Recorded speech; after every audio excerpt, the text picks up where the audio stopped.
Assalamualaikum warahmatullahi wabarakatuh. Bismillahirrahmanirrahim. Alhamdulillahilladzi hadana lil Islam wa akramana bil iman wa faddalana bil Qur'an. Allahumma salli wa sallim wa barik ala nabiyyina Muhammadin sallallahu alaihi wasallam wa ba'd.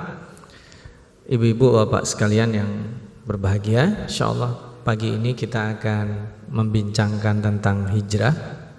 Kita santai ya, berbicara dan mencoba untuk memasukkan diri kita di dalam peristiwa hijrah itu. Yang pertama, kenapa hijrah begitu penting? Karena ini menjadi sebuah standar dalam kalender. Jadi penanggalan itu bagi siapapun sangat penting sekali. Sekalipun dia merupakan satu peristiwa sebagaimana peristiwa yang lain, tapi hijrah itu menjadi titik balik. Dan kita perlu tahu hijrah yang dilaksanakan di zaman Nabi Shallallahu Alaihi Wasallam itu 3 kali ya, ada yang tahu hijrah yang pertama dan kedua? Ada yang tahu Bapak Ibu? Hijrah itu dilaksanakan di periode Rasulullah SAW masih hidup. Ada berapa kali tadi? 3. Yang pertama kali adalah hijrah ke Habasyah atau ke Ethiopia. Nah, ini dilaksanakan pada saat tekanan kepada kaum muslimin meningkat. Jadi harus mencari tempat untuk menyelamatkan karena sudah mulai banyak korban jiwa. Jadi yang masuk Islam itu sudah mulai banyak tekanan fisik dan tekanan mental karena mereka diboikot, bukan hanya sekedar disakiti mentalnya tapi mulai terancam kehidupannya. Akhirnya Rasulullah SAW memerintahkan sahabat Utsman bin Affan untuk memimpin delegasi. Ada yang mengatakan 20 orang, ada yang mengatakan 50 orang, ada yang mengatakan sekian. Jadi kita tidak membicarakan angka ya, nanti bisa dicek di dalam literatur bahwa sekian puluh orang di bawah Utsman bin Affan pergi ke kemana tadi? Ke Habasyah atau Ethiopia. Singkat cerita berhasil. Lalu gelombang kedua datang sekitar 70 sampai 80, ada yang mengatakan juga 100. Anyway, 2 gelombang ini relatif berhasil tapi tidak bisa dijadikan destinasi dalam jangka panjang. Karena walau bagaimanapun, pertama jaraknya jauh. Bapak dan Ibu nanti melihat peta ya. Kalau dari Mekah ke Ethiopia itu dilihat sekalipun cuma sejengkal, tapi kalau dijalanin itu jauh sekali. Nah, berarti ini tidak ideal karena perjalanannya sangat jauh sekali dan sekalipun di sana baik tetapi masih belum ideal. Sehingga kemudian ada peristiwa hijrah kedua. Ada yang tahu hijrah kedua terjadinya kapan? Hijrah kedua itu terjadi sepeninggal paman beliau Abu Thalib dan Ibunda Khadijah radhiyallahu anha, sehingga tidak ada lagi tokoh besar yang disegani, mengakibatkan teror kepada dakwah Rasulullah meningkat. Akhirnya Rasulullah Shallallahu Alaihi Wasallam melaksanakan hijrah yang kedua ini. Beliau survei langsung. Jadi beliau tidak mengutus seperti halnya periode pertama. Beliau survei, yaitu ke kota Taif, yang di situ nama kabilahnya Bani Thaqif. Nah, tetapi yang terjadi peristiwa hijrah kedua ini justru kebalikan yang pertama. Beliau ditolak, bahkan dilempar batu, sehingga kemudian malaikat Jibril dan malaikat yang lainnya marah hendak mengadab Bani Thaqif, tapi kemudian beliau melarang. Oh, jangan diadab, saya berdoa kepada Allah nanti mereka punya keturunan yang beriman. Dan doanya dikabulkan ya. Nanti saat beliau meninggal, Bani Thaqif itu menjadi satu di antara 3 kabilah besar yang tidak ada orang murtadnya. Jadi nanti ketika Rasulullah meninggal, itu kabilah-kabilah Arab itu banyak yang murtad. Karena ada gerakan masif pemurtadan dari Musailamah Al-Kadzab yang ada di Yaman. Nah, hanya ada 3 kota saja yang tidak ada orang murtadnya. Mekah, Madinah, dan Taif. Sisanya itu ada orang murtad, ada gerakan murtad, yaitu enggan membayar zakat dan mengikuti hasutan dari Musailamah Al-Kadzab. Itu singkatnya ya. Yang kedua. Yang ketiga, pasca ditolak di Taif, Rasulullah SAW mengutus Mus'ab bin Umair. Mus'ab bin Umair ini adalah keluarga bangsawan yang ditolak oleh keluarganya. Lalu beliau diutus untuk ke Madinah. Dan di Madinah itu luar biasa. Mus'ab itu menyampaikan profil Nabi Muhammad dan risalahnya kepada setiap rumah. Jadi ini door to door. Dan yang diincar pertama kali adalah rumah tokoh-tokoh masyarakatnya. Luar biasa ya Mus'ab bin Umair ini. Maka dalam waktu relatif kurang dari 1 tahun, beliau bisa mengumpulkan 12 orang dalam peristiwa yang dikenal dengan Bai'ah Aqabah pertama. Berapa tadi jumlahnya Bapak Ibu? 12. Luar biasa loh. 12 ini bukan 12 orang biasa, 12 tokoh. Dan 1 tahun berikutnya setelah peristiwa Aqabah itu Bapak dan Ibu, ada 72 orang. 2 di antara 72 orang tokoh masyarakat ini adalah perempuan. Nah, kalau ditanya ibu-ibu, bapak-bapak, kalau dari 12 ke 72 itu meningkatnya berapa kali lipat? Berapa? 6 ya. Masih pagi ya, jadi masih bisa ngitung-ngitung insyaallah. 6 kali lipat 1 tahun. Berarti luar biasa. Kalau 1 orangnya itu dia rata-rata memiliki pengaruh 5 sampai 10 orang, berarti 72 orang itu punya anggota. Perkiraan Bapak dan Ibu berapa? Kebayang Bapak dan Ibu ya, nggak usah dihitung real lah. Istilahnya kalau 1 orang dia punya pengaruh di 5 sampai 10 orang, berarti kalau 72 orang itu kira-kira 500-an orang oke lah ya, ada ya. Hampir 500 orang ya. Sehingga sebelum Rasulullah SAW datang ke Yathrib, itu sudah ada 500 orang yang siap backup. Nah, itu yang luar biasa. Maka pada saat beliau datang ke Yathrib dan kota itu diubah namanya menjadi Al-Madinah Al-Munawwarah, itu menjadi titik balik yang luar biasa. Nah, itulah kita bicara hari ini tentang itu. Yang pertama, secara bahasa ada yang tahu hijrah artinya apa? Hijrah itu artinya 3. Pertama, meninggalkan. Kedua, memutuskan. Yang ketiga, berpisah. Nah, di dalam Al-Quran kata hijrah yang dipakai itu menggunakan kata-kata hajaro. Kalau dalam bahasa Arab, hajaro itu artinya adalah ada makna ketersalingan. Nah, kalau kata-kata wahjuruhum hajron jamila itu tinggalkan mereka. Itu satu pihak. Saya meninggalkan keluarga saya di Jakarta ke sini. Itu saya meninggalkan mereka, tapi mereka enggak meninggalkan saya. Saya yang meninggalkan mereka. Itu satu. Wahjuruhum hajron jamila Muhammad, Nabi Muhammad tinggalin mereka, biarin aja. Kalau mereka memaki kamu, menuduh kamu dusta, menuduh kamu penyihir, wahjurhum hajron jamila, biarin aja. Itu satu pihak. Jadi satu orang meninggalkan orang lain, itu disebut al-hajr. Tapi kalau al-hijrah, kata pelakunya disebut muhajir, ya, fi'il madhinya disebut hajara, fi'il perintahnya, kata perintahnya disebut hajir. Ada ketersalingan. Apa makna ketersalingan? Nanti silakan di filenya nanti dibaca. Saya baca singkat aja. Makna ketersalingan itu kaum muslimin meninggalkan kota Mekah dan orang-orang kafir meninggalkan menyakiti mereka. Itu definisi hijrah. Saat kita meninggalkan satu tempat yang di situ kita tersakiti, kita meninggalkan tempat lain, itu saling namanya.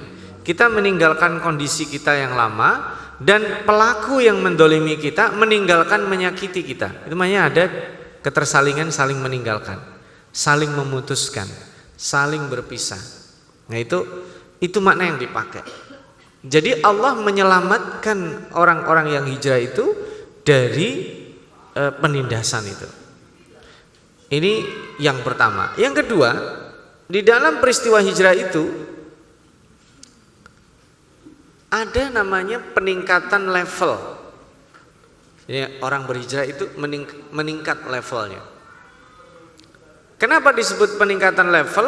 Karena beragamanya secara berjamaah, dan itu lebih mudah. Ya. Kenapa dikatakan beragama itu secara berjamaah lebih mudah? Bapak dan Ibu, kalau bulan Ramadan puasa itu mudah sekali, enggak berat. Tapi kalau sekarang puasa sunnah itu berat. Kenapa? Karena yang melakukan puasa sunnah tidak banyak. Ya. Kenapa? Puasa berjamaah menjadi mudah. Sholat malam berjamaah lebih mudah. Sedekah yang melakukan banyak orang, kita juga terdorong. Apalagi baca Quran. Kalau Ramadan itu masuk ruangan, nggak usah masuk masjid, itu otomatis orang buka HP atau buka duduk itu baca Quran. Kalau sekarang kayaknya berat sekali. Kita nunggu itu kalau buka lebih enak baca Quran atau lebih enak scrolling? Scrolling Quran nggak bisa di-scroll soalnya. Scrolling media sosial atau baca Quran? Enakan scrolling. Terus yang kedua, scrolling itu bisa 5 menit enggak? Enggak bisa 5 menit. Baca Quran? Baca Quran 5 menit itu sudah lama. Iya. Apalagi bacanya malam. Biasanya bacanya target 1 halaman, setengah halaman udah ngantuk biasanya. Gitu. Nah itu. Jadi kalau secara berjamaah lebih mudah. Makanya perpindahan level beragama secara individu ke berjamaah itu menjadi menarik. Begini Bapak dan Ibu.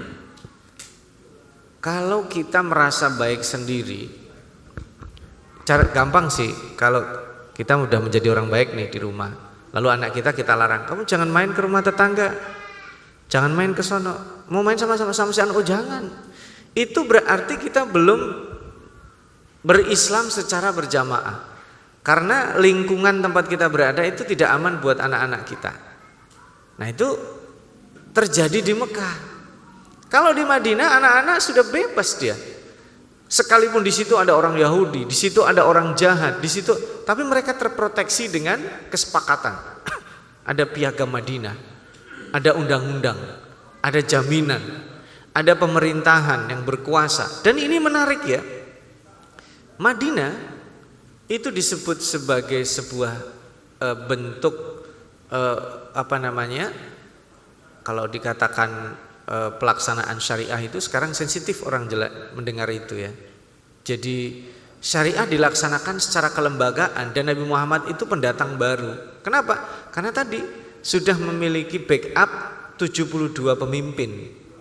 Ya, mereka itu pilar-pilar suku-suku terkenal yang ada di Aus dan Khazraj. Sehingga penguasa orang lokal itu sudah betul-betul membackup Nabi Muhammad SAW. Itu penting sekali. Jadi yang pertama hijrah itu saling meninggalkan, memutuskan. Yang kedua apa tadi? Perpindahan level. Jadi perpindahan level itu beragamanya sudah tidak ada takut-takut lagi. Yang ketiga, hijrah itu artinya harapan. Luar biasa.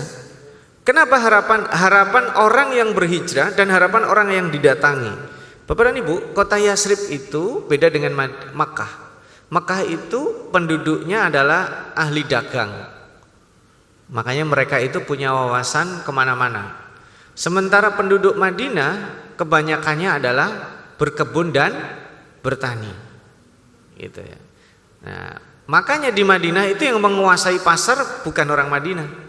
Yang menguasai pasar adalah orang Yahudi. Ya orang Yahudi itu memang dari dulu hobinya dagang. Gitu. Orang Yahudi itu melebihi orang Cina. Apalagi kalau orang Cina dan Yahudi, oh itu lebih lagi. Ada orang Cina yang Yahudi ada. Nah ini menguasai pasar, tetapi mereka dibuat perjanjian oleh Rasulullah SAW. Yang kedua, termasuk pasar itu kebutuhan semua hidup, hajat hidup orang Madinah, baik yang terkait dengan ekonomi mikro, sembako dan seterusnya, ataupun yang terkait lebih makro atau meso yang menengah, yaitu terkait dengan keamanan. Itu yang jual senjata orang Yahudi. Jual senjata itu tidak akan laku kalau tidak ada kerusuhan. Makanya orang Yahudi itu di zaman itu mencoba membuat rusuh, terutama kabilah yang paling berpengaruh, Aus dan Khazraj. Itu dibuat berseteru terus. Kalau mereka berperang terus, senjatanya dijual terus. Nah, Nabi Muhammad melihat ini nih masalahnya di sini nih. Madinah nggak berkembang, kenapa? Karena orangnya pertama tidak menguasai ekonomi, yang kedua mereka tidak bersatu. Akhirnya Rasulullah mengambil sikap mereka dipersaudarakan. Tapi menarik, cerdas Rasulullah. Persaudaraan orang Madinah itu tidak langsung sesama mereka, tapi di cross. Orang Madinah dipersaudarakan dengan orang Mekah, muhajir. Dan itu lebih dahsyat. Karena gini, tipologinya kalau saudara itu kumpul, itu relatif cenderung tidak akur. Jadi Bapak dan Ibu, kalau saudara itu selalu berdekatan, tidak pernah punya riwayat berjauhan, itu potensi bertengkarnya lebih tinggi, Pak. Coba nanti dibuktikan ya. Ya. Makanya kalau punya anak, jauhkan mereka. Jauhkan mereka, ya pesantren salah satunya. Ya meskipun pesantren kilat ya, istilahnya seminggu, sebulan gitu ya. Kalau enggak pesantren betulan, pesantren kilat. Saat berjauhan, saudara itu akan kangen pada saudaranya. Nah, ketika mereka berkonflik ini, masukkan orang lain. Jadi ibaratnya misalnya kakak adik ini ya, mereka ini kayak Tom and Jerry misalnya. Supaya mereka akrab ini, masukkan si kakak ini bersaudara dengan orang lain, nanti adiknya bersaudara dengan orang lain. Nah itu mereka akan bisa akrab lagi. Kenapa? Karena mereka akan cerita saudaranya masing-masing. Kira-kira begitu. Nah itu teori yang dibangun oleh Rasulullah secara psikis, berdampak dahsyat. Kemuliaan orang Madinah terlihat di situ, bahwa mereka tuh orang baik. Jadi mereka berpikir, saya orang baik, terus kenapa saya bermusuhan sama saudara saya? Jadi itu dikikis oleh Rasulullah. Yang kedua, orang Madinah itu salut sama orang muhajirin. Kok bisa ya? Ada orang sudah mapan, demi membela seorang Muhammad, dia ninggalin segala-galanya. Itu amazing buat orang Ansor. Bapak Ibu sudah punya pemasukan, sudah punya macam-macam, ditinggalin itu demi Rasulullah. Itu luar biasa bagi orang Madinah. Makanya orang Madinah itu salut sama orang muhajirin. Orang muhajirin tidak kalah salutnya. Kok bisa ya? Ada orang bukan saudara saya, belum pernah kenal, mau nerima saya. Itu luar biasa. Sehingga mereka saling mengapresiasi. Inilah yang disebut dengan harapan. Orang Madinah punya harapan, ekonominya membaik, tidak ada lagi peperangan. Orang muhajirin punya harapan, dulu di masa lalu dia sengsara karena melaksanakan ajaran agama Islam itu diteror, dan harapan terutama para budak dan orang-orang yang tertindas. Jadi ada 3 ya. Masih ingat Ibu? Mana hijrah yang pertama apa? Saling meninggalkan. Yang kedua mananya? Peningkatan level beragama secara berjamaah. Yang ketiga apa tadi? Penuh harapan. Maka hijrah itu harapan. Sama pernah mendengar kisah hijrahnya pembunuh 100 orang? Pernah ya? Ini hadis sahih. Ada seorang telah membunuh 99. Dia awalnya 99. Lalu orang ini pengen bertaubat. Dia bertanya kepada ahli ibadah, saya mau taubat. Kemudian ditanya, memang Anda melakukan apa kok mau taubat pakai serius gitu istilahnya? Karena saya membunuh katanya. Oh ya, membunuh? Iya. Berapa orang telah Anda bunuh? Dia mengatakan saya udah bunuh 99 orang. Masya Allah. 99 banyak gak ya? Banyak ya. Ini nyawa manusia loh, bukan nyembelih kambing pada waktu Idul Kurban, bukan. Nyawa manusia dibunuh. Lalu dia ahli ibadah ini mengatakan, oh nggak bisa, Anda terlalu banyak bunuh orang. Nah karena dia jengkel, akhirnya orang ini dibunuhlah ahli ibadah ini. Jadi genep berapa tadi? 100. Tapi secara fitrah dia itu ingin bertaubat. Akhirnya dia cari-cari ulama supaya menunjukkan cara bertaubat. Dikasih tahu, insya Allah kamu bisa dengan cara apa? Berhijrah. Tinggalkan tempatmu, pergaulanmu, kebiasaanmu, pergi ke tempat yang baru. Di mana? Ditunjukkan tempatnya. Di perjalanan meninggal ini orang. Lalu dikisahkan dalam hadis itu 2 malaikat berebut. 1 malaikat azab, 1 malaikat rahmat. Kenapa mereka berebut? Ini orang tidak jelas. Yang satu mengatakan dia belum berbuat baik, maka ini dia harus diadab. Malaikat rahmat mengatakan, oh tidak bisa, dia kan sedang dalam perjalanan akan bertaubat. Sampai Allah turun tangan, malaikat itu 2 itu disuruh ngukur mana jarak yang lebih dekat, tempat asal atau tempat tujuan. Setelah diukur ternyata lebih dekat ke tempat tujuan, cuman bedanya cuman sejengkal. Jadi tengah perjalanan lebih dikit aja, bedanya cuman sejengkal. Jadi orang yang berhijrah itu punya harapan memperbaiki. Maka hijrah itu penting sekali. Nah, makna hijrahnya itu sebenarnya bukan hijrah fisik ya. Nah, karena keterbatasan waktu, saya di dalam slide saya nanti ibu-ibu, bapak-bapak bisa baca ayat-ayat hijrah di dalam Al-Quran itu banyak. Yang menarik ada 2. Nanti bisa dibandingkan ya, surat At-Taubah 20 dengan Al-Baqarah 219. Tadi sebagian sudah berkaitan dengan yang dibaca tadi ya. Di At-Taubah dulu saya baca. A'udzubillahi minasyaitonirrajim. Alladzina amanu wa hajaru wa jahadu fisabilillah. Kalau di Al-Baqarah 218, innalladzina amanu walladzina hajaru. Jadi itu secara ungkapan beda. Orang-orang yang beriman dan berhijrah dan berjihad itu orang di surat At-Taubah. Kalau di surat Al-Baqarah, sesungguhnya orang-orang yang beriman dan orang-orang yang berhijrah itu kayaknya 2 orang yang berbeda. Kenapa? Tidak semua orang yang beriman itu mampu berhijrah. Itu di surat Al-Baqarah. Kalau di surat At-Taubah menunjukkan keutamaan hijrah. Orang yang sudah beriman dan dia mampu dan mau berhijrah adalah para mujahid. Karena dia pasti meninggalkan posisinya. Nah, makna hijrah yang tidak fisik, hijrah fisik itu sudah lewat. Karena Rasulullah SAW mengatakan, la hijrata ba'dal fath. Setelah Fathu Makkah itu tidak ada hijrah. Jadi setelah Fathu Makkah, orang Mekah itu tidak perlu hijrah ke Madinah. Dan yang menarik Bapak dan Ibu, pernah nggak kita mikir, setelah Fathu Makkah kenapa Rasulullah SAW tidak pulang kampung? Pernah nggak kepikiran? Orang-orang yang tadinya hijrah dari Mekah ke Madinah sudah Fathu Makkah kan? Orang Mekah udah pada berislam semuanya.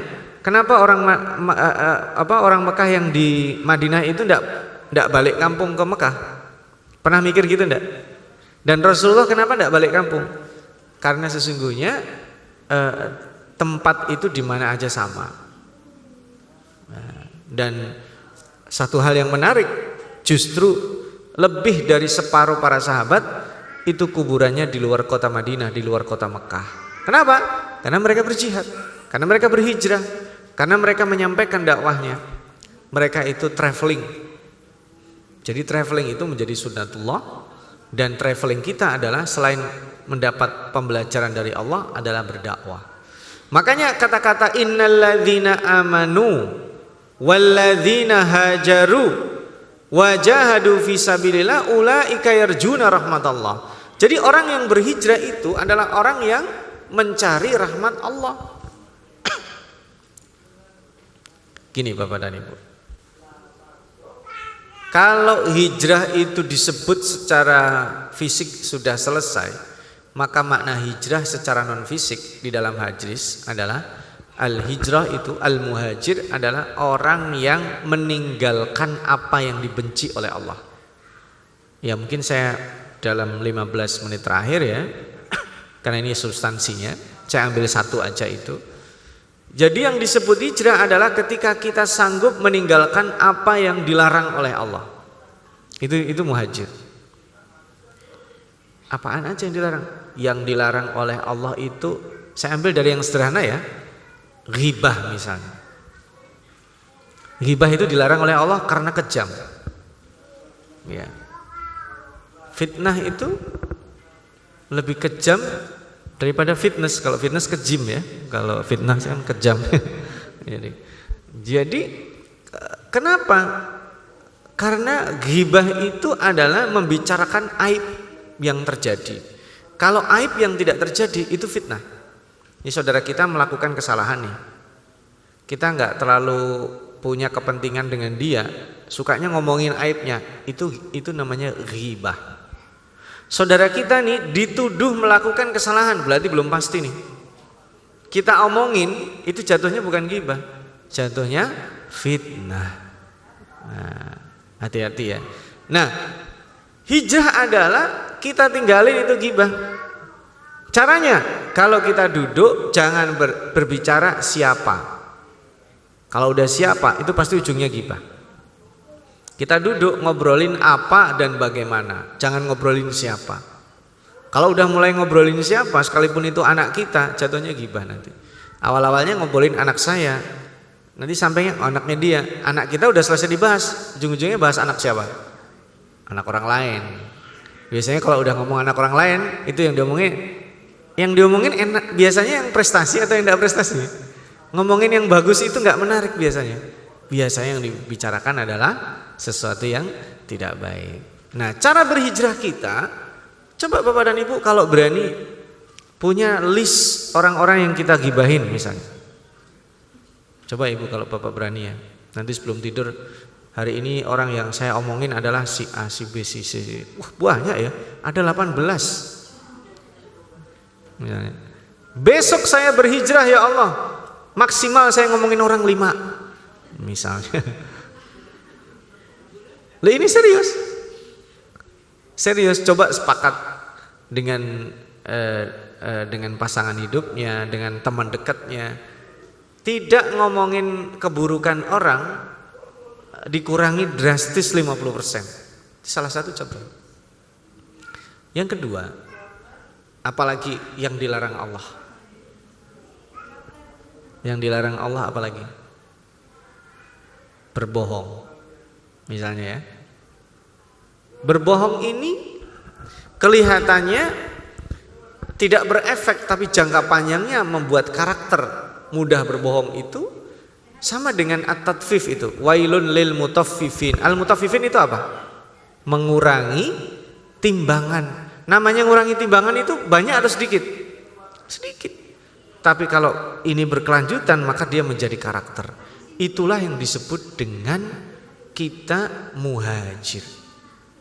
Makanya kebiasaan-kebiasaan buruk kita di masa lalu kita listing mana yang menjadi prioritas untuk kita tinggalkan, itu hijrah.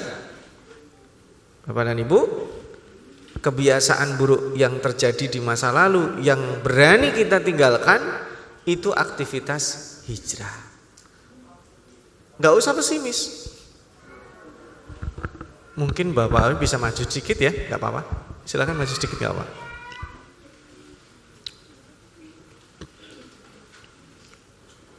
Saya tidak menyebut semua, karena nanti jangan-jangan kita menjadi lebih pesimis karena ternyata banyak sekali kebiasaan buruk kita, banyak. Nah, hijrah selain meninggalkan kebiasaan buruk adalah memaksimalkan potensi baik.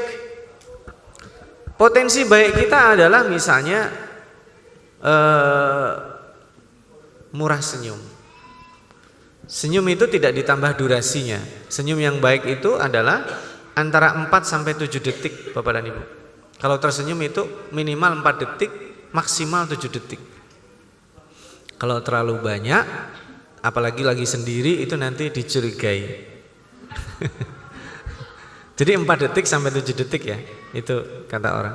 Jadi kita nyenyumin orang itu 4 detik ke 7 detik. Nah, kita maksimalkan potensi itu, terutama adalah kepada anak-anak kita. Gini Ibu, ini yang sekarang sedang viral adalah lemahnya kesehatan mental anak-anak yang lahir yang disebut dengan generasi zilenial atau Gen Z.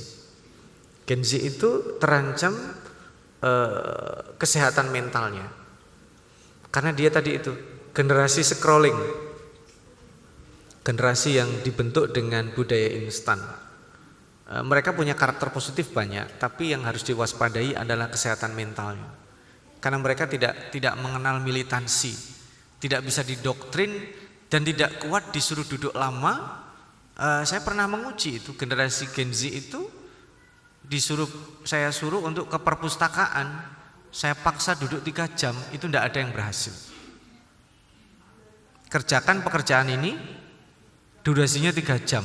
Itu 2 jam itu sudah bagus itu. Rata-rata sejam itu mereka sudah nggak kuat. Karena mereka tidak memiliki ketahanan untuk itu. Karena mereka orientasinya target. Oh, saya udah selesai 1 jam, ngapain di perpustakaan? Gitu. Beda dengan generasi saya dulu. Saya masih ingat dulu. Biasa itu masuk perpustakaan jam 8, pulang jam 4 sore itu. Biasa sekali.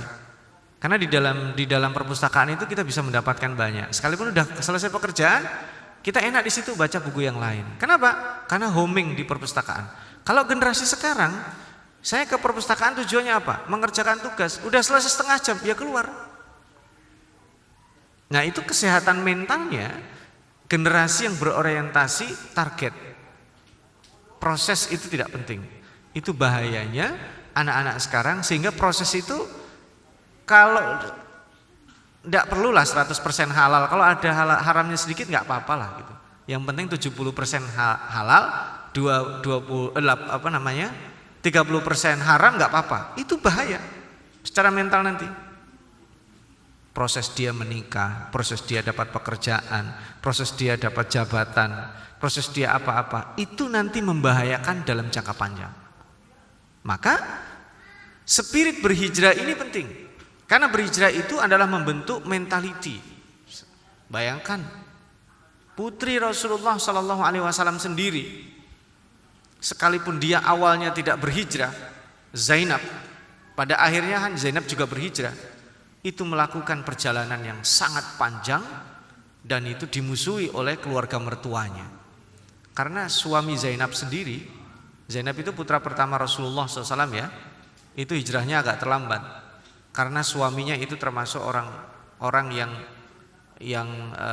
sebenarnya antagonis banget sih enggak, tapi dia terpaksa harus bermusuhan karena dia tidak berislam dan baru masuk Islam itu di tahun ke-5 atau tahun ke-6 Hijriah. Tahun ke-6 Hijriah lebih tepatnya. Nah, ini kita bisa lihat yang disebut di dalam dunia psikologi dengan resiliensi. Resiliensi itu ketahanan Bapak dan Ibu. Jadi saat kita berhijrah yang dibutuhkan tahan. Mohon maaf ya, orang yang biasa merokok saat meninggalkan rokoknya berat gak kira-kira? Berat gak? Berat gak? Tapi kalau dia tidak bertahan, dia akan kembali lagi. Saat ibu-ibu menikmati, bapak menikmati ghibah, meninggalkan ghibahnya, sulit gak? Sulit. Hari pertama kita sahur, berat gak? Meninggalkan tidur kita, sulit gak? Sulit. Ibu-ibu yang anaknya sudah pesantren, meninggalkan anaknya di pesantren itu merasa bebas atau merasa sedih? Sedih. Karena berhijrah. Jadi ada positioning kita bertahan pada posisi masa lalu. Ini yang pertama. Yang kedua, kita ini saya mulai masuk yang nggak mainstream. Biasanya siap untuk sengsara. Sekali lagi, manusia itu lebih siap untuk sengsara dibanding siap untuk sukses. Sekali lagi saya ulang, manusia menyiapkan dirinya untuk tahan pada saat sengsara, tapi dia untuk sukses entar aja. Maksudnya itulah yang banyak terjadi, orang-orang yang kita lihat sukses akhirnya terguling karena dia tidak menyiapkan dirinya jadi orang sukses. Contohnya Qarun. Qarun itu tidak siap menjadi orang kaya, ketika jadi orang kaya dia menjadi sombong. Ya. Contohnya siapa lagi? Contohnya Fir'aun, ketika dia berkuasa menindas. Ketika dia punya koneksi belagu. Nah, awalnya dari mana? Ini dia, saya belajar dari Nabi Adam. Ya. Bapak dan Ibu, Nabi Adam alaihissalam dikatakan di dalam Al-Quran itu belajarnya cuma satu ayat. Di ayat 31. Bukan Nabi Adam belajar satu ayat. Keterangan Nabi Adam belajar itu cuma di satu ayat. Belajar teori. Belajar teori satu ayat, ujian teorinya juga satu ayat. Ayat 33. Tapi tahukah kita, Nabi Adam itu diuji oleh Allah secara praktek lebih banyak daripada ujian teori. Maksudnya apa? Nabi Adam itu ujian teorinya itu cuma sekali. Wa 'allama Adam al-asma'a kullaha thumma 'aradahum 'alal malaikah faqala anbi'uni bi asma'i haula'i in kuntum shadiqin. Itu ujian teori. Ketika Nabi Adam sudah kalau saya boleh membahasakan, udah les gitu ya, udah belajar, kemudian malaikat dites dengan pembelajaran itu nggak sanggup karena malaikat tidak bisa pengetahuan kognitifnya kalau tidak diajarkan. Lalu Nabi Adam disuruh menyebutkan bisa lulus. Itu kayak anak sekolah. Akhirnya apa? Nabi Adam diwisuda, berprestasi, di-mention, dikenal sebagai orang hebat. Bahkan malaikat disuruh sujud. Gitu kan ceritanya kan? Tapi tahukah kita bahwa sebenarnya itu bukan ujian yang sesungguhnya. Ujian yang sesungguhnya adalah ketika Adam dilepas. Dilepasnya di mana? Di surga kan? Itu ujian praktek. Yang menjadi ujian pertama Adam apa? Yang dialami orang sekarang? Kesepian.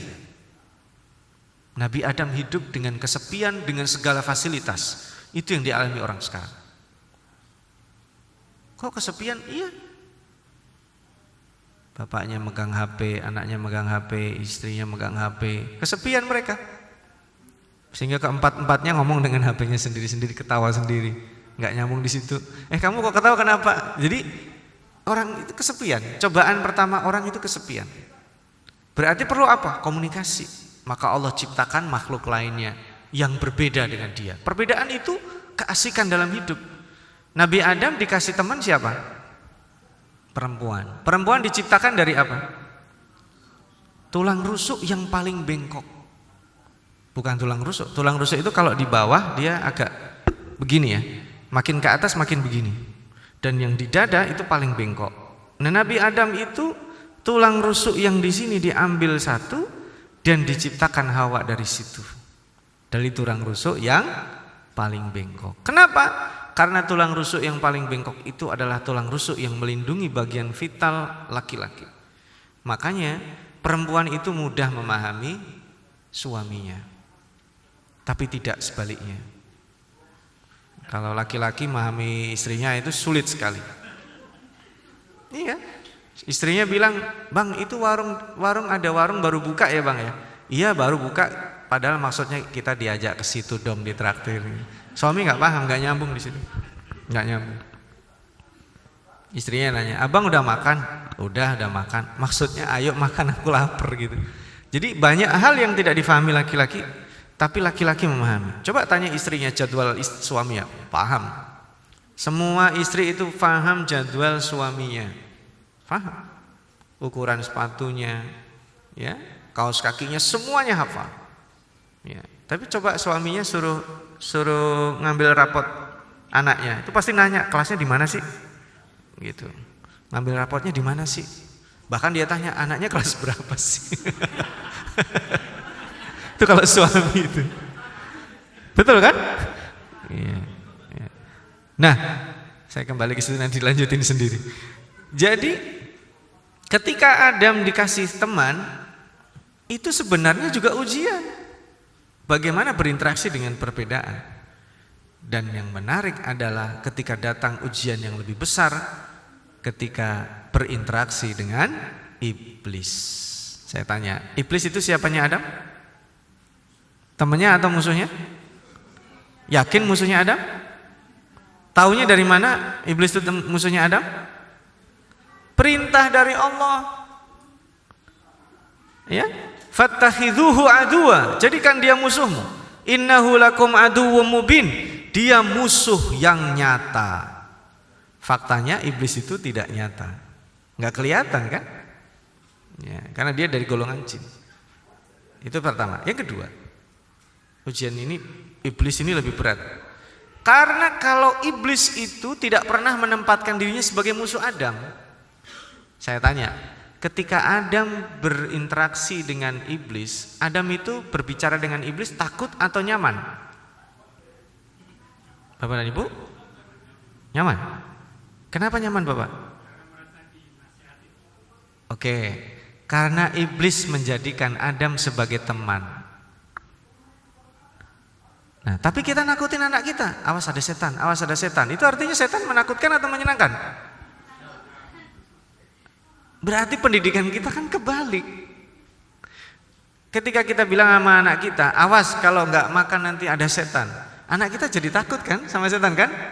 Ketika sudah dewasa, kita belum mengupgrade bahwa setan atau iblis itu sudah tidak menakutkan lagi.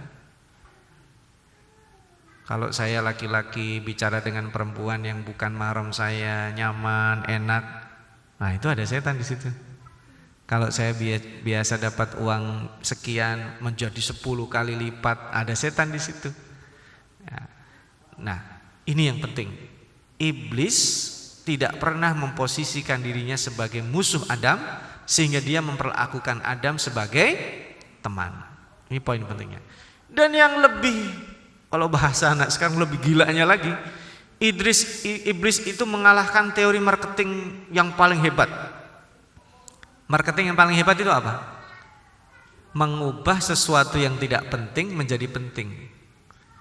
Jadi sesuatu itu awalnya Bapak Ibu nggak perlu, nggak beli kan? Tapi dengan teori marketing, oh iya ya, akhirnya dengan alasan promo penting akhirnya dibeli. Itu kan marketing paling hebat kan? Kalau iblis tidak. Mengubah sesuatu yang dilarang menjadi penting untuk dilakukan. Caranya apa? Kasih merek. Adam, saya kasih tahu. Anda kan dilarang tuh mendekati pohon. Iya. Emang Anda tahu tuh pohon apa? Enggak tahu. Saya kasih tahu nih, saya kasih tahu. Itu pohon namanya Syajaratul Khuldi wa Mulkin la Yabla. Surat Toha 120. Jadi yang ngasih merek itu buah khuldi itu siapa? Iblis. Nah, kira-kira Adam penasaran enggak? Penasaran. Loh, gimana ceritanya itu disebut Syajaratul Khuldi? Jadi gini, kalau kamu makan itu buah, kamu kekal di sini. Fasilitas luar biasa. Yang benar? Iya. Cuman teman kita nih malaikat enggak mau Anda kekal di sini. Tapi saya mah cuma ngasih tahu aja. Nah, kira-kira kalau manusia dibegitukan, dia penasaran atau tidak? Penasaran. Jadi kebayang ya, marketing iblis ini dahsyat sekali. Bisa meyakinkan orang sesuatu itu dilarang menjadi penting untuk dilakukan. Maka Adam terjerembab dengan itu. Dia tidak makan itu buah, cuman menyicipi karena penasaran itu. Begitu dia nyicipi, astagfirullahaladzim, saya melakukan kesalahan, selesai. Tapi sifat Allah pemurah. Nabi Adam dituntun, cara kamu move on adalah bertaubat. Karena tujuan iblis adalah membuat manusia frustasi. Jadi kalau kita berbuat salah, jangan langsung sedih tenggelam dengan kesalahan. Itu keinginan iblis. Move on, bertaubat. Maka Adam move on. Itulah dalam teori psikologi, itu recovery mental itu penting sekali. Kalau orang berbuat salah, dia jangan menganggap itu akhir dari hidupnya. tapi harus ada proses. Nah, berhijrah dari kesalahan untuk taubat itu adalah titik balik Nabi Adam yang akhirnya disebut beliau diangkat sebagai nabi. Bagi orang yang mengatakan Nabi Adam adalah sebagai nabi, gitu. Nah, itu poinnya. Jadi Bapak dan Ibu, mari kita ajarkan diri kita ajarkan anak-anak kita. Saat sukses itu iblis lebih banyak dibanding saat kita susah. Saat kita susah kita nggak dideketin. Jangankan orang, iblis aja malas godain kita. Serius, saat kita susah, ya, saat kita susah, itu mungkin iblis cukup 1-2 orang aja dikirim. Tapi saat kita sukses, mungkin yang dikirim, setan yang dikirim ke kita lebih banyak, supaya kita semakin nyaman. Sukses dari sisi uang nggak usah lah, yang penting kamu bayar zakat aja 2,5% udah selesai. Padahal itu minimalis. Tidak ada ceritanya orang yang membayar zakat saja itu disebut sebagai orang dermawan. Karena dia melaksanakan kewajiban, belum dermawan itu. Yang disebut dermawan kalau dia bersedekah, berinfak, dan Al-Quran menamakannya apa? Qardon hasanah. Ada ayatnya kan? Man dzalladzi yuqridullaha qardan hasanah fayudha'ifahu lahu ad'afan mudha'afah. Itu orang yang dermawan. Kenapa? Karena pada saat orang sukses, nyaman, kalau bahasa saya tadi Nabi Adam, dia mudah dititik balik oleh iblis melakukan yang dilarang oleh Allah. Bapak Ibu hadirin sekalian, ini penting supaya tidak ada korun. Jadi kalau anak kita itu sukses, diri kita sukses, istri atau suami kita sukses, Bapak dan Ibu, itu yang perlu dibekali adalah kemampuan bertahan dalam ketaatan. Itu hijrah. Kalau kita sudah sukses, kemampuan bertahan dalam ketaatan ini hilang, jadilah korun.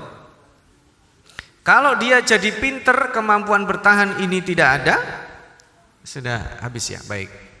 Biar ada dialog ya. Maka jadilah seperti Haman. Haman itu intelektual yang dia menyandar pada kekuasaan sehingga dia menindas rakyat Mesir. Kalau dia adalah orang pinter dan dia tidak punya ketahanan untuk berhijrah, maka dia akan rentan. Nah, saya akan tutup dengan kisah Nabi Yusuf, Bapak dan Ibu. Nabi Yusuf alaihissalam dididik oleh Nabi Yakub mentalitas ketahanan ini atau akidah, sehingga dimanapun dia berada, dia tidak perlu orang tua. Dia perlu Allah saja. Karena itu yang ditanamkan oleh Nabi Yakub alaihissalam. Saat dia di dalam sumur, dia berdoanya juga kepada Allah. Saat dia kemudian pergi ke istana, jadi perjalanannya gini ya, dari dalam sumur ke istana Perdana Menteri. Kemudian jadi baik-baik, ada musibah, ke penjara, dari penjara ke istana raja, dan dia menjadi Perdana Menteri. Nanti prosesnya menjadi kabulok, menjadi menteri, menjadi menko, menjadi menteri teladan, menjadi Perdana Menteri atau Raja Muda. Nabi Yusuf alaihissalam saat di penjara jadi orang baik. Saat di istana jadi orang baik. Saat susah jadi orang baik, saat sukses jadi orang baik, berarti dia punya ketahanan. Dari mana taunya? Al-Quran menggambarkan, inna naraka minal muhsinin, itu dikatakan di penjara. Inna naraka minal muhsinin, itu dikatakan ketika beliau menjadi Raja Muda. Jadi orang yang tahan adalah orang yang bisa mengaplikasikan spirit hijrah siapapun dia, apakah dia muhajir, orang yang berkecukupan, atau dia muhajir, orang yang dalam keadaan terbatas. Itu saya kira sebagai sedikit saja yang 2 ayat yang saya sampaikan. Bapak dan Ibu nanti bisa minta slide-nya untuk ditadaburi lebih dalam sendiri terkait dengan ketahanan mental kita yang sangat penting, terutama adalah untuk adik-adik kita yang lahir di Gen Z dengan budaya serba instan itu. Wallahu a'lam bishawab. Wassalamualaikum warahmatullahi wabarakatuh. Waalaikumsalam warahmatullahi wabarakatuh. Jazakumullah khairan kepada guru kita Al-Ustadz Dr. Saiful Bahri LCMA Masya Allah ya, sangat luar biasa materi yang disampaikan. Namun ternyata waktu yang membatasi karena guru kita insya Allah ada agenda berikutnya. Namun sebelum itu insya Allah kita ada tanya jawab ya. Mungkin barangkali penasaran ini mobil khusus, apalagi bersinggungan dengan generasi Gen Z ya, yang serba instan. Mie instan aja perlu dimasak ya Bu ya. Gak mungkin dibuka langsung dimakan sama bumbu-bumbunya, harus dimasak dulu. Nah, ini sedangkan generasi Gen Z juga ternyata instannya luar biasa, pengen cepat. Dan pasti Bapak Ibu sekalian juga penasaran. Ya, maksudnya ingin bertanya ya tentang hal yang berkaitan dengan tema ini. Maka oleh karena itu saya akan membuka sesi pertanyaan ya, karena yang lebih banyak ibu-ibu ya. Saya berikan kepada ibu-ibu dulu 2 penanya. Silakan mau bertanya, boleh angkat tangan. Oke, silakan Bu.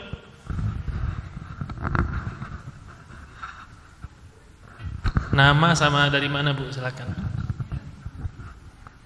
Assalamualaikum warahmatullahi wabarakatuh. Nama saya Fafa dari Cibubur. Ya saya pengen mengetahui sekali ya Pak,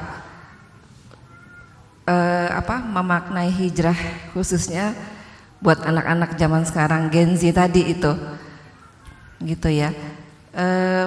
Tips atau saran apa gitu untuk menasehati mereka sekiranya yang tadi generasi strawberry, generasi instan gitu, yang nggak tahan berlama-lama untuk menyelesaikan sesuatu. Nah itu pas sebenarnya tipsnya itu.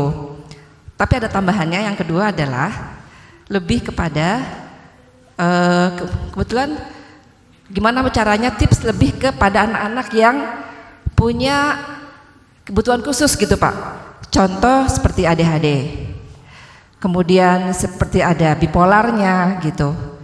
Seperti itu Pak. Saya minta khusus tips buat mereka yang lebih ada kesehatan mentalnya agak sedikit kurang gitu ya Pak ya, gitu. Seperti itu kira-kira Pak. Saya minta saran, nasihat dan tipsnya untuk memberikan kata-kata kepada mereka gimana supaya mereka bisa lebih baik, berbuat lebih baik kepada kami para orang tua, begitu. Terima kasih.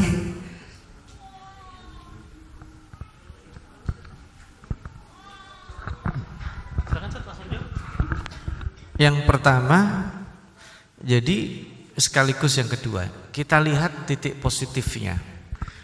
Rasulullah SAW itu diutus bukan di tempat yang sudah mapan.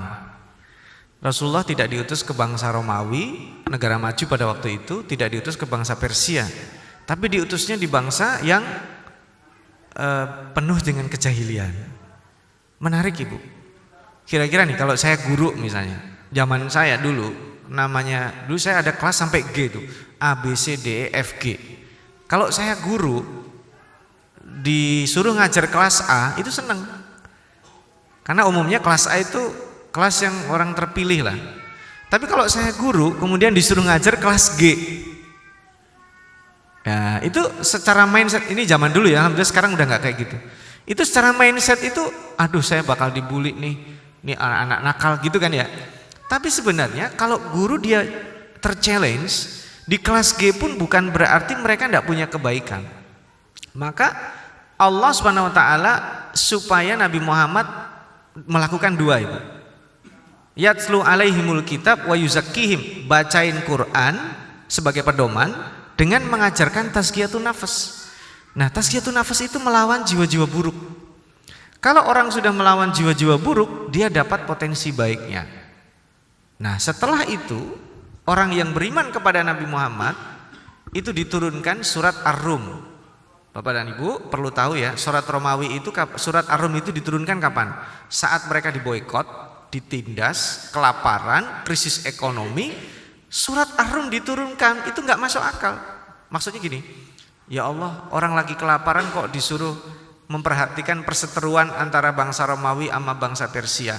Mestinya kan dikasih makan, dilepaskan dari penindasan. Itu supaya belajar. Jadi ketika orang beriman belajar kejayaan Romawi dan Persia, mereka menjadi, ya Allah, berarti kita masih sangat jauh ya. Akhirnya mereka bukan hanya menyamai Romawi dan Persia, tapi mereka menaklukkan Persia dan Romawi nanti di masa yang akan datang. Sama Bu, anak-anak kita Gen Z itu kan kelemahannya tidak konsisten, tapi mereka punya satu hal yang di luar kita bayangkan. Kreativitasnya itu tidak diprediksi. Kalau mau jujur, anak-anak Gen Z kalau kita tanya kreativitasnya kalah jauh kita. Makanya saya kalau tanya anak-anak saya, itu tanya tentang ide-ide inovasi. Itu saya pakai. Apaan aja? Menyelesaikan, sederhana. Saya punya handphone ya. Saya punya handphone kan paling banter buat WhatsApp-an aja kan. Sama tadi scrolling itu aja kan. Lebihnya gunakan handphone cuma dua itu, WhatsApp sama scrolling aja. Fungsi yang lain tidak dipakai. Mengedit gambar atau apa nggak dipakai. Akhirnya memorinya penuh. Nah kalau orang tua memori penuh yang dia lakukan apa? Mindahin ke laptop. Biasanya begitu. Padahal sebenarnya membersihkan memori itu bisa. Nah anak-anak zaman sekarang hal-hal yang sederhana begitu dia bisa. Nggak perlu orang-orang pakar IT. Kreativitasnya begitu. Nanti dia ngambil gambar. Cara ngambil gambarnya anak-anak sekarang pun juga tidak ketebak. Gitu. Nah itu dari sisi kreativitas. Artinya begini, anak-anak zaman sekarang kalau dia dimintai pendapat itu merasa diapresiasi. Nah dari situ kita masuk. Ketika dia merasa diapresiasi berarti dia merasa dibutuhkan. Ketika merasa dibutuhkan dia berarti akan selalu mendekat ke kita. Jadi gini, saya kalau punya misalnya staf 3 nih, saya tahu kualitasnya. Saya akan lebih sering meminta bantuan ke satu staf yang dia kebutuhan saya terpenuhi oleh dia dibanding 2 staf saya tadi. Artinya apa? Dia tahu bahwa saya adalah staf kesayangan bos saya, kan gitu. Jadi kalau yang ini tidak saya butuhkan dia merasa dicuekin. Maka harusnya kita memperlakukan anak-anak kita begitu. Dia kita perlukan. Sehingga kalau kita katakan, kamu itu saya perlukan. Kamu saya butuhkan, kamu tuh pinter. Nah anak-anak yang diberikan peluang dan kesempatan itu akhirnya dekat dengan kita. Dia akan mendapatkan informasi dari kita dulu sebelum dari orang lain. Macam-macam. Pendidikan tentang seksual, pendidikan tentang pergaulan, bahayanya macam-macam yang kita takuti, mereka tahu dari kita dulu. Jadi tipsnya yang nomor 1, Ibu, manusiakan mereka. Nah, tipsnya sederhana aja, dekati mereka, jadikan mereka sahabat, ambil kreativitasnya. Nanti kita obati tadi itu, ketidaktahanan dia dalam satu konsistensi. Itu satu aja tipsnya. Nah yang kedua, yang problem kedua saya tambahkan adalah dengan pendekatan spiritual. Bapak dan Ibu, tidak bermaksud ria. Saya dicoba oleh Allah, anak ketiga saya itu delay speech ya. Termasuk terlambat bicara, sampai di usia 7 tahun itu belum bisa ngomong. Pada saat saya sudah mencoba A, B, C, D, E, F, G terus dilakukan. Saya koreksi apa ada yang masuk syubhat atau haram gitu ya. Saya tanya istri saya apa yang dilakukan, kita punya kesalahan, kurang sedekah, terus kita lakukan. Pendekatan itu di samping pendekatan medikal. Jadi medis kita lakukan, pendekatan non medis kita lakukan. Tapi pendekatan non medis yang sifatnya spiritual, ketika itu dominan, kita menjadi tidak terlalu khawatir. Kita serahkan kepada Allah. Dan berhasil alhamdulillah. Ananda sekarang tumbuh normal. Sudah bisa ngafal Quran. Ya sekalipun belum tentu beda dengan yang anak lain. Sama hal yang sama, kalau kita melihat ada orang lain, termasuk yang mohon maaf Down syndrome atau kena bipolar atau kelainan mental yang lainnya, selalu ada titik baiknya yang bisa kita kasih dia di situ harus percaya diri. Nah, tapi yang paling penting pendekatan spiritual. Saya akan tutup dengan success story-nya Nabi Ibrahim. Nabi Ibrahim adalah nabi yang doanya paling banyak diabadikan di dalam Al-Quran. Dan doa yang paling banyak disebut Nabi Ibrahim itu terkait dengan small family-nya, keluarganya. Lebih spesifik lagi adalah dia berdoa supaya anak-anaknya adalah menjadi pendiri sholat dan bertuhankan Allah. Intinya itu aja. Maka doakan anak kita supaya dia selalu terhubung oleh Allah, dan itu akan baik-baik saja. Penting sekali. Karena begini, ada atau tanpa kita, anak kita akan tetap dapat rezeki. Kalau mau jujur ya, bapak-bapak yang bekerja, istrinya tidak bekerja, jangan sombong. Suami, istri dan anaknya bukan dikasih rezeki sama kita, dikasih rezeki Allah tapi lewat kita.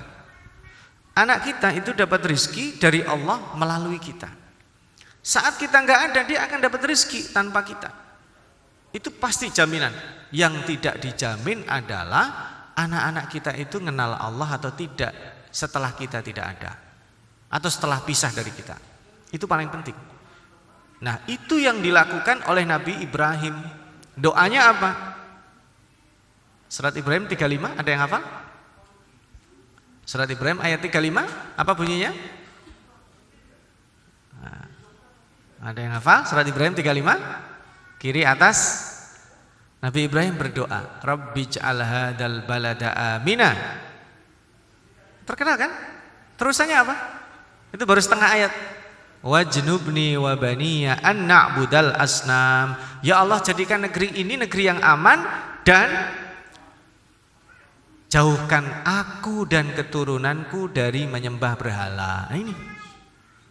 Jauhkan aku dan keturunanku dari menyembah berhala. Saat saya nyekolahin anak, ini doanya berlaku. Ya Allah, jadikan sekolah ini sekolah aman supaya anak saya tidak nyembah berhala. Dikasih tahu, Umi, Ibu, saya diterima di perusahaan A. Kita harus tanya, di situ kamu masih bisa sholat enggak? Saat anak kita keluar kota, enggak ada masalah kita tanya, kamu di situ makannya apa? Tapi yang penting ditanya, kamu di situ masih sholat enggak? Di situ masih tahu halal haram enggak? Itu penting sekali. Nah, kalau itu bisa kita pastikan, pendekatan spiritual ini, anak kita akan baik-baik saja, Ibu, insya Allah. Nah, masalah kesehatan mental itu bertahap insya Allah. Saya kira itu dari saya. Kalau masih ada lagi mungkin satu masih bisa, silakan. Boleh izin satu lagi? Boleh, silakan. Mungkin satu lagi penanya boleh bertanya.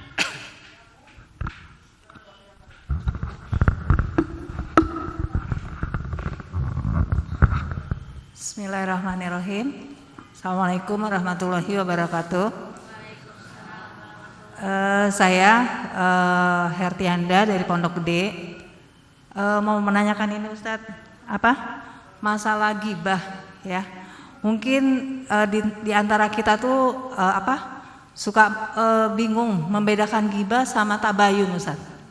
Jadi gini, kadang-kadang kita kan gini menanyakan sesuatu, benar nggak sih dianya begini-begini. Nah, jadi kadang-kadang saya suka bingung juga, apa bedanya gibah dengan tabayun itu gitu. Jadi nanti ngerinya memang sangat fatal sekali Ustadz ya, seperti kita memakan daging saudara kita apabila kita membicarakan orang lain.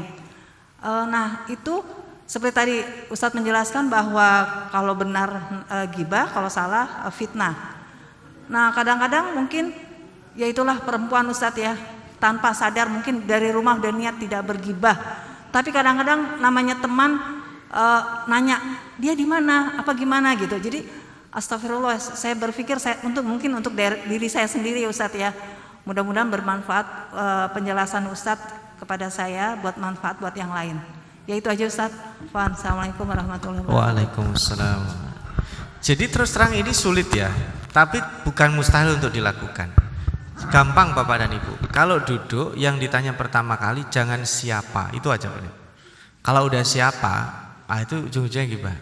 Suami istri duduk bicarain iparnya, udah gibah itu pasti. Iparnya kan dia anak nomor 2, nomor 3, nomor 1 dulu digibahin itu suami istri. Nanti yang berdua iparnya yang nomor 2, 3 itu 1 jam gibah nggak terasa. Gitu. Kalau lebih parah lagi gibahin orang tuanya itu sama mertuanya. Oke, jadi gini, kita membicarakan orang. Apa keperluan kita? Itu penting sekali. Membicarakan si fulan keperluan kita apa? Sekedar tahu. Oke, sekedar tahu. Taunya kita dengan tidak taunya kita itu membahayakan kita dan membuat kita manfaat enggak? Kalau tidak ada manfaat mendingan enggak usah tahu. Tapi kan saya nonton TV. Nah itu dia. Pas nonton TV atau baca berita, di skip aja. Penasaran saat. Nah itu dia masalahnya, penasaran. Contoh, saya ambil contoh nggak apa-apa ya. Contoh sederhana aja. Kita lagi nonton TV nih, berita kasus Vina misalnya. Nah itu kan viral kemarin sampai berbulan-bulan kan. Kasus Vina. Kasus Vina kan banyak tuh. Yang akan kita ketahui, yang akan kita bahas itu apa? Peggy misalnya. Betul ya? Nah, kalau membahas Peggy, kita ingin tahu bahwa ini sebenarnya kalau dari feeling saya ini nggak salah misalnya ya. Mohon maaf ya kalau saya salah ngomong. Lalu kita ingin belajar tentang itu tidak termasuk ghibah, Ibu. Karena kan kita tidak memposisikan dia sebagai orang salah. Atau sebaliknya, kok bisa ya dia kejam ya melakukan kesalahan ya. Tapi sebentar dulu, ini kan belum divonis. Ketika belum divonis, kita jangan ikut-ikutan memvonis dulu, kan belum divonis kan? Betul ya? Kemarin kan persidangannya kan belum divonis kan? Bahkan ketika divonis dia akhirnya terbebas. Terlepas itu benar atau salah kita tidak tahu. Yang benar sekarang tervonis bebas. Artinya kalau saya tidak membicarakan aibnya itu tidak termasuk ghibah. Sederhana. Nah, tapi saya ambil contoh. Mohon maaf sekali. Kalau dia misalnya melakukan itu, kemudian kita bicarakan, bahkan saya sama istri saya, itu ghibah. Tujuannya apa saya bicarakan? Kalau hanya nonton berita udah selesai, astagfirullahaladzim. Udah selesai, gak usah dibicarain lebih lanjut lagi. Apalagi kita ngelihat tuh tontonan selebriti pagi-pagi, itu gak usah ditonton, itu nanti ghibah ujungnya. Mohon izin, mohon maaf. Sekali mohon maaf, si fulan berzina dengan si B. Kita udah tahu. Berzina, mohon maaf, dosa besar kan? Kita ngomongin dia, itu ghibah. Loh kan dia dosa, lah itu dosa kan? Kalau dia belum tentu berzina, itu fitnah. Kok separah itu? Iya karena gak penting kita ngomongin sesuatu itu. Kelihatannya berat. Tapi kalau kita, saya ambil contoh, seminggu ini, mohon maaf Bapak dan Ibu, 1 minggu ini hampir tiap hari itu saya ditanya tentang Mama Gufron Bapak dan Ibu. Banyak yang tanya saya. Terus saya tanya, kamu tanya itu kalau saya jawab yang kamu tunggu jawaban dari saya apa? Orang kamu tanya jawaban saya udah tahu kok. Kan saya tanya, emang bener Ustaz, orang bisa ngomong sama semut? Kira-kira menurut kamu bisa nggak? Nggak bisa. Lah ngapain tanya saya? Emang bener Ustaz, orang bisa ngomong sama malaikat? Itu banyak yang tanya. Saya tanya, Anda bertanya itu untuk dapat jawaban apa supaya saya ngomongin tentang Mama Gufron? Ini kan sekarang saya ngomongin kan. Ya. Nah karena itu himayatul ummah. Kalau terjadi kerusakan, ngomongin dia itu menjadi wajib. Satu lagi, tidak termasuk ghibah kalau kita melindungi orang lain dari keburukannya. Saya naik bis nih, copet naik. Ada copet naik nih, saya tahu itu copet. Maka tidak termasuk ghibah kalau saya kasih tahu teman saya, copet masuk. Itu nggak termasuk ghibah. Karena apa? Untuk melindungi si copet ini. Gitu. Melindungi si copet. Melindungi orang lain dari si copet ini gitu maksudnya. Sampai salah-salah nih gara-gara ghibah. Ya. Jadi tidak termasuk ghibah. Orang yang terang-terangan melakukan kejahatan, kalau kita ngomongin tidak termasuk ghibah. Sombong dia. Saya semalam habis mabuk nih. Ya, berbuat dosa dia udah dilindungi Allah, dia yang ngomong. Kalau kita omongin tidak termasuk ghibah. Kenapa? Astagfirullahaladzim. Jangan gitu-gitu amat. Berbuat jahat itu kalau kita melakukannya dengan sengaja, ada kesempatan bertaubat. Enggak perlu ngasih tahu orang. Gitu. Ya, maka itu tidak termasuk ghibah, Ibu. Tapi begini, ini menjadi penyakit sosial ya. Sesuatu yang sebenarnya tidak penting-penting banget, akhirnya kita bicarakan, itulah ghibah. Makanya kita nggak maju. Masyarakat yang suka menggibah tidak akan punya ide-ide cemerlang. Makanya Sederhana, kita duduk yang kita omongin apa, bagaimana. Kalau ada siapa itu nanti yang ketiga. Ya. Sekalipun itu kita ngomongin anak kita, sebagai contoh nih, saya ngomongin duduk sama istri saya nggak mau ngomongin anak kita dulu. Temanya anak kita ini mau sekolah kemana, itu nggak ghibah. Tapi kalau ngomongin gimana sih anak kita liburan malah tidur terus, nanti jadinya ghibah. Ya anak saya anak pesantren kan gitu kan, kalau liburan kan balas dendam kan, ya main HP, ya tidur terus. Akhirnya kan kita dongkol orang tua kan, mulai dari situ jatuhnya pasti gibahin anak. Ibu-ibu ngalamin gitu gak sih? Nah ya kan, berarti saya juga ngalamin kan. Kalau saya awalnya ngomongin anak yang tidur terus, main HP terus misalnya, ya gak terus dalam artian ya, jatuhnya saya akan gibah dan akan dongkol. Tapi begitu saya ngomongin, ini anak kita mau sekolah di mana sih kira-kira? Tidak memaksa, tapi memberi penawaran. Anak kita kira-kira mau ambil jurusan apa sih? Itu jatuhnya gak gibah. Karena kita bicara how to, bagaimana, bukan bicara siapa. Ya. Nanti bicara biasa nih kalau kita bekerja jauh dari luar, kita pulang, suami istri itu pulang dengan lingkungan beda. Awas kalau ngomongin siapa pasti gibah. Itu aja. Wih ini nih atasan saya. Stop. Judulnya apa tadi? Siapa? Stop.